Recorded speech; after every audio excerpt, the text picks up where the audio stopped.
Muy buenos días con todos. Vamos a iniciar la clase de repaso de biología con el tema 5, tejido nervioso.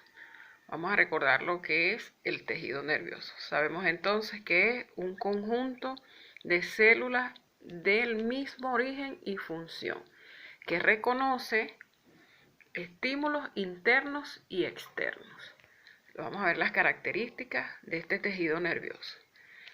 Su unidad celular es la neurona. Ella tiene células de soporte llamadas neuroglías.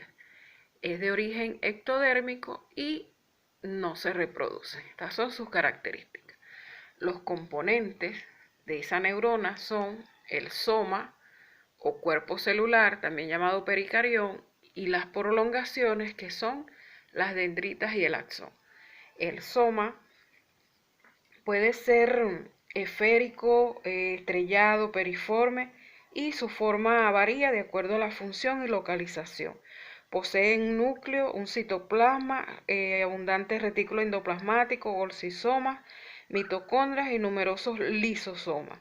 Y posee un centriolo, por lo que se cree que es una estructura vestigial.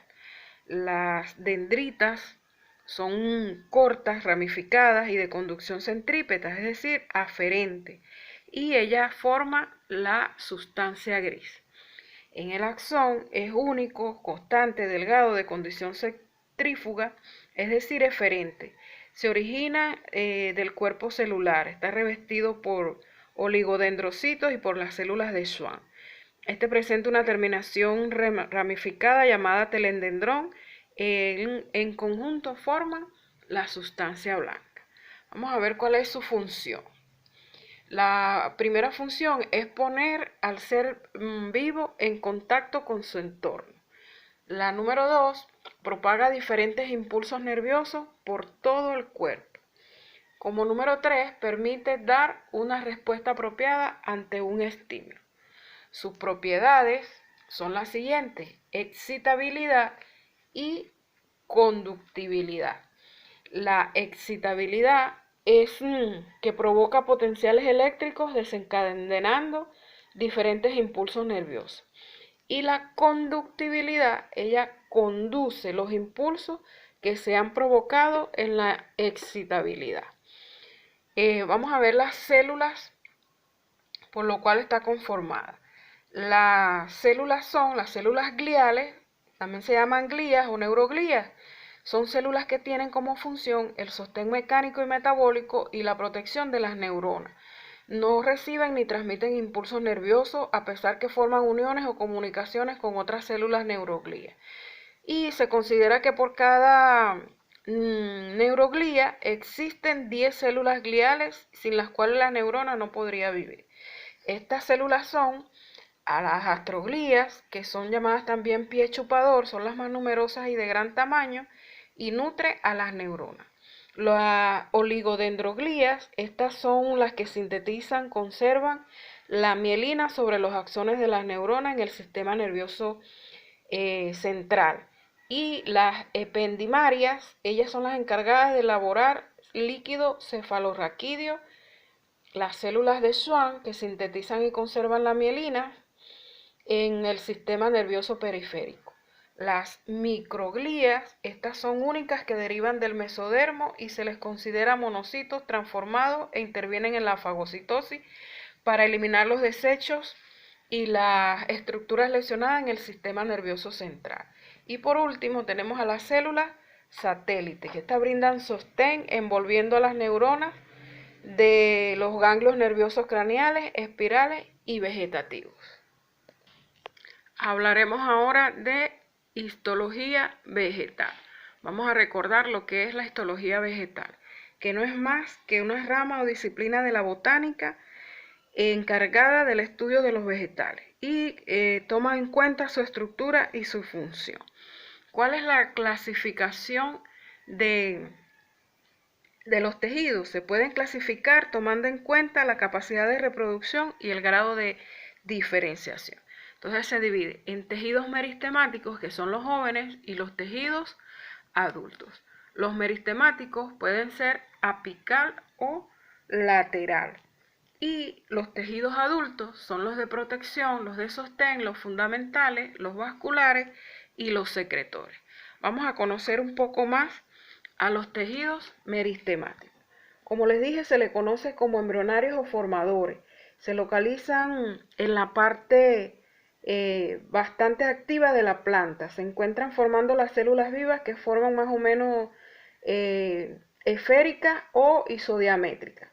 El meristemo apical también se le llama primario, puesto que se ubica en regiones terminales de la planta como las yemas a nivel de los tallos y el cono vegetativo de la raíz, y se encarga del crecimiento longitudinal de la planta. El lateral también se le llama secundario. Este se localiza distribuido en toda la planta y es responsable del grosor de la planta. Y se es de dos tipos, el cambio vascular que produce el tejido vascular y el cambio suberoso que se encarga de primar al suber y a la feloderma. Los tejidos adultos, los de protección, es el epidérmico y el suberoso. Los tejidos epidérmicos se hallan exclusivamente en partes jóvenes de la planta y está formado por células vivas, incoloras de formas variables y dispersas. Y el tejido suberoso, llamado también suber, existe únicamente en las partes adultas de la planta y está formado por células suberofelodérmicas y células suberosas. Los tejidos de sostén son los encargados de el armazón o el esqueleto de la planta y son de dos tipos, el colenquima y el esclerenquima. El colenquima es responsable de brindar soporte a los tallos jóvenes o herbáceos, hojas y pedúnculos florales. El incremento de colenquima es aparentemente una respuesta a las condiciones ambientales. Y el esclerenquima, él forma el tejido de soporte existente en las plantas adultas y no flexibles de la planta a la cual dan dureza. Está constituido por células muertas y este tejido puede ser hallado en tallo tipo tronco y en la envoltura de frutos secos como las pescanas y las castañas. Los tejidos fundamentales es el parenquima clorofiliano y el parenquima de reserva. El parenquima clorofiliano también se le conoce como clorenquima. Presenta células con gran cantidad de cloroplastos y se encuentra en el mesófilo de las hojas, así como el tejido cortical de los tallos. Este es el que permite la fotosíntesis. El de reserva tiene varios tipos, el parenquima amitáceo, el parenquima acuífero y el parenquima aerífero. El amitáceo almacena almidón, el acuífero almacena agua y el aerífero almacena gases. Este se encuentra más que todo en las plantas acuáticas. En los tejidos vasculares son el xilema y el floema. El xilema se encuentra formando la unión de varios de los vasos leñosos, los cuales a su vez se encuentra constituido por células muertas llamadas traqueídas. Él se encarga de la conducción de agua y sales minerales, es decir, la savia bruta. El floema está constituido por la reacción de vasos liberianos o cribosos, los cuales están formados por células vivas llamadas cribosas. Este se encarga del transporte de la savia elaborada. Y los tejidos secretores son aquellos que producen sustancias. Estas son expelidas por las vacuolas celulares al exterior de la célula. Vamos a hablar ahora de organografía vegetal, primera y segunda parte. Para eso vamos a conocer lo que es la organografía vegetal. La organografía vegetal no es más que la ciencia encargada de estudiar los órganos de las plantas. Estos órganos de las plantas son los órganos vegetativos y los órganos reproductivos. Los órganos vegetativos son la raíz, el tallo y la hoja. El órgano reproductivo de las plantas es la flor, que da origen al fruto, el fruto a las semillas y las semillas a las nuevas plantas. Vamos a estudiar un poco la raíz. Sabemos que la raíz viene de la voz griega rhizus, que significa raíz. Su origen es del hipocótilo del embrión. Sus funciones son la absorción de nutrientes, la fijación de la planta y la reserva de alimentos. Las partes de la raíz es una zona meristemática que permite el crecimiento, una zona desnuda que es sin pelos o vellosidades para el crecimiento y una sola pilífera que es con pelos o vellosidades que absorben la savia bruta. Existen también varios tipos de raíces. En primera parte tenemos a la raíz fasciculada. Ella carece de raíz principal, es decir, todas poseen un espesor similar. Un ejemplo de esta es el maíz y la palmera. La napiforme, esta también se desarrolla en una raíz principal cuya función es almacenar sustancia. El ejemplo es el nabo y la zanahoria. La tuberosa, estas raíces contienen una estructura fasciculada tras la acumulación de sustancias de reserva. Y un ejemplo de esta es la yuca y la zanahoria. La adventicia es el tipo de raíces que no se originan de la radícula del embrión y son utilizadas por ciertas especies de plantas para lograr trepar o extenderse a lo largo de la superficie. Y las acuáticas, estas raíces son propias de las plantas acuáticas y permanecen dentro del agua flotando sin sujetarse a nada. Ejemplos de esto, la lechuga de agua. Vamos a hablar un poco ahora del tallo. Su etimología viene de la voz latina caulis, que significa tallo, que a su vez proviene del griego tallos, que significa rama verde. El origen es del epicótilo del embrión y sus funciones son de sostén, de conducción, de fotosíntesis y de reserva. Ella se encarga del sostén de las hojas, de los frutos y las flores. Conducen la savia bruta, él tiene función de fotosíntesis en aquellas plantas que no poseen hojas, como el cactus, y él reserva sustancias como el almidón. Hablemos ahora de la hoja. La hoja, acuérdense que viene de la voz latina folium, que significa hoja. Sus funciones son de fotosíntesis, respiración y transpiración. Y la hoja,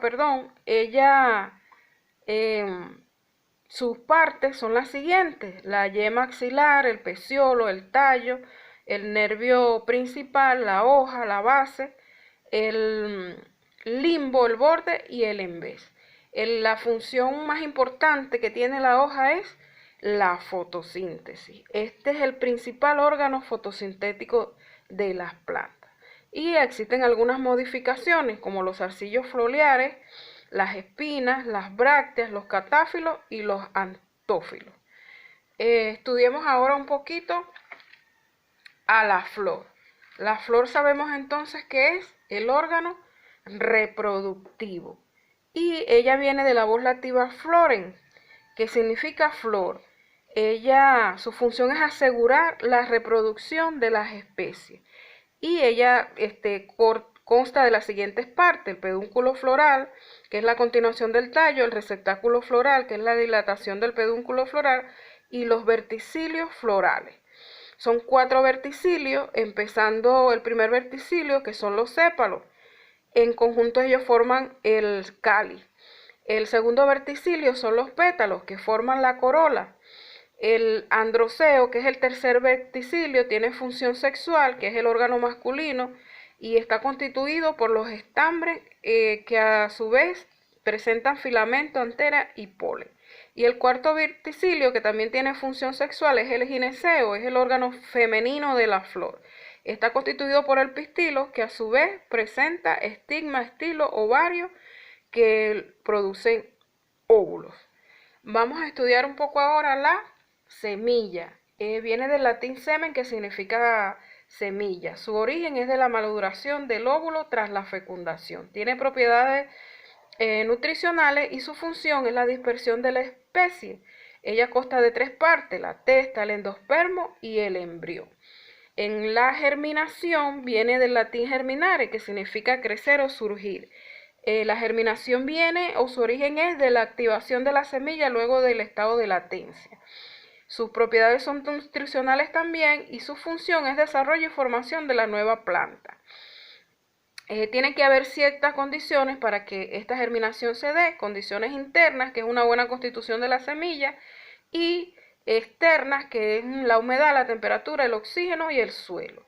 Existen dos tipos de germinación, la hipogea o en punta, que es el con el cotiledón bajo tierra, y la epigea o en asa, que es el con el cotiledón fuera de la tierra. Por último tenemos al fruto.